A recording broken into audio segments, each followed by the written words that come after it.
Furaha halisi inapatikana wapi? Hili ni swali ambalo wengi wetu tunajiuliza kila siku. Biblia inasema katika Zaburi sura ya 16 mstari wa 11, katika uso wako kuna furaha kamili, katika mkono wako wa kuume kuna starehe milele. Hii inamaanisha furaha ya kweli haipatikani katika vitu vya dunia, bali katika uwepo wa Mungu. Hebu tuombe furaha ya kweli pamoja. Baba wetu uliye mbinguni, jina lako litukuzwe. Nakuja kwako wakati huu nikitafuta furaha ya kweli.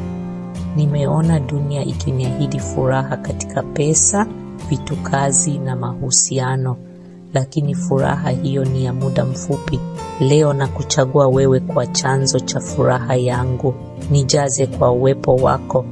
Nifundishe kupata raha katika maombi, katika neno lako na katika huduma yako. Kwa jina la Yesu, amina.